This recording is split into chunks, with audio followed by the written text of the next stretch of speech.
మహాశివరాత్రి పర్వదినాన్ని పురస్కరించుకుని ప్రకాశం జిల్లా వ్యాప్తంగా సేవల ఆలయానికి వేకువజాము నుండి భక్తులతో పోటెత్తారు. ఆలయాల్లో ప్రత్యేకమైనటువంటి అభిషేకాలతో పాటు ప్రత్యేక పూజా కార్యక్రమాలను కూడా నిర్వహిస్తున్నారు. వేకువజాము 4 గంటల నుండి ఆలయాలకు భక్తులు పోటెత్తారు. ఒంగోలు నగర ప్రసిద్ధి చెందిన కాశీ విశ్వేశ్వర స్వామి ఆలయానికి భక్తులు భారీ సంఖ్యలో హాజరయ్యారు. 450 సంవత్సరాల చరిత్ర కలిగిన ఆలయంలో దేవదేవుని దర్శించుకునేందుకు భారీ సంఖ్యలో భక్తులు వచ్చారు. ఈ నేపథ్యంలో భక్తులకు ఎటువంటి అసౌకర్యం లేకుండా ఆలయ సిబ్బందితో పాటు ఈవో ప్రత్యేక ఏర్పాట్లు చేశారు. ఆలయంలో జరిగే అన్ని రకాల కార్యక్రమాల్లో పాల్గొనే భక్తులకు అసౌకర్యం లేకుండా ఏర్పాట్లను చేశారు. ఒంగోలు నగరంలోని కాశీ విశ్వేశ్వర ఆలయం నుండి మరింత సమాచారాన్ని మా ప్రతినిధి శ్రీనివాస్ అందిస్తారు. శివరాత్రి పర్వదినాన్ని పురస్కరించుకొని శైవ ఆలయాలన్నీ కూడా శివనామ స్మరణతో మారుమోగుతున్నాయి.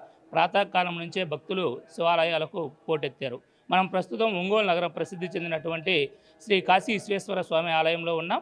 ఈ ఆలయ ప్రాశస్త్యాన్ని గురించి ఆలయ పూజారిని అడిగి తెలుసుకునే ప్రయత్నం చేద్దాం. సార్, ఈ కాశీ విశ్వేశ్వర స్వామి ఆలయం యొక్క ప్రత్యేకత ఏంటి? వాగర్ధావివ సంపృక్తౌ వాగర్ధ ప్రతిపత్తయే జగతః పితరమందే పార్వతీ పరమేశ్వరం. ఈ ఒంగోలు నగరంలోని ఈ కేశవస్వామిపేటలో వేంచేసి ఉన్న ఈ గంగార్ణపూర్ణ సమేత కాశీ విశ్వేశ్వర స్వామి వారి ఆలయం.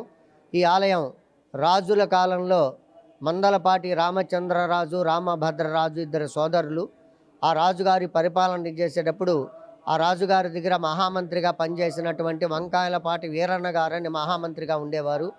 ఆ రాజుగారి ఆదేశానుసారం ఆ పక్కన ఉన్నటువంటి ప్రసన్న చెన్నకేశ్వర స్వామి దేవస్థానం మంత్రి గారి కోరిక కోసం ఆయన శివభక్తుడైనందువల్ల ఈ కాశీ విశ్వేశ్వర స్వామి దేవస్థానాన్ని నిర్మాణం చేయటం జరిగింది.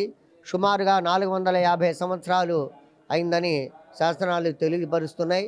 అలాగనే ఈ ఆలయంలో ఈ రోజున మహాశివరాత్రి పర్వదినం సందర్భంగా తెల్లవారుజాము 4 గంటల నుండి మహాగణపతి పూజ, మహాన్యాస పారాయణ పూర్వక ఏకాదశ రుద్రాభిషేకం, చందనాభిషేకం, భస్మాభిషేకం, అన్నాభిషేకం, బిల్వార్చన కార్యక్రమాలు జరుగుతున్నాయి.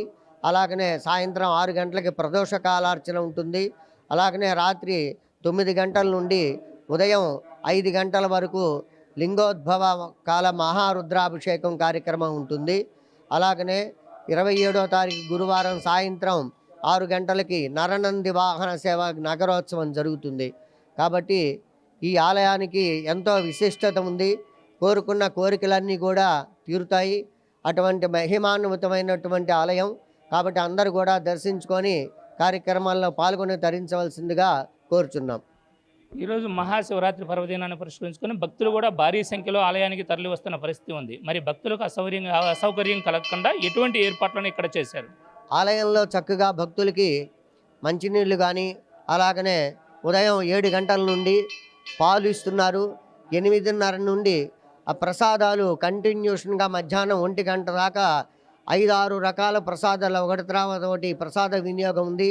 అలాగనే సాయంత్రం మళ్ళీ 5 గంటల నుండి రాత్రి 10 గంటల దాకా ప్రసాద వినియోగం ఉంటుంది.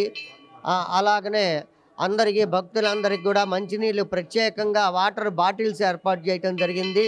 అలాగనే ఎండకి ఇబ్బంది లేకుండా గుడి అంతా కూడా టెంట్లు వేయటం జరిగింది. ఎటువంటి భక్తులకి అసౌకర్యం లేకుండా అన్నీ కూడా సవివరంగా అన్ని ఏర్పాటు చేయటం జరిగింది. మా ఆలయ ఈవో గారు 3 రోజుల నుంచి కూడా ఆలయ పరిశుభ్రత విషయంలో కానీ ఈ ఏర్పాట్ల కూడా కానీ నిమగ్నమై ఉన్నారు. అన్నీ కూడా వసతులు ఏర్పాటు చేశారు. ఇది ప్రస్తుతం కాశీ విశ్వేశ్వర స్వామి ఆలయంలో ఉన్నటువంటి పరిస్థితి. ఇక్కడ వచ్చే ఈ మహాశివరాత్రి పర్వదినాన్ని పురస్కరించుకొని ప్రత్యేకమైనటువంటి కార్యక్రమాలను ఏర్పాటు చేయడమే కాకుండా ఇక్కడికి వచ్చేటువంటి భక్తులకు కూడా ఎటువంటి అసౌకర్యం కలగకుండా అన్ని రకాల ఏర్పాట్లను కూడా చేశారు.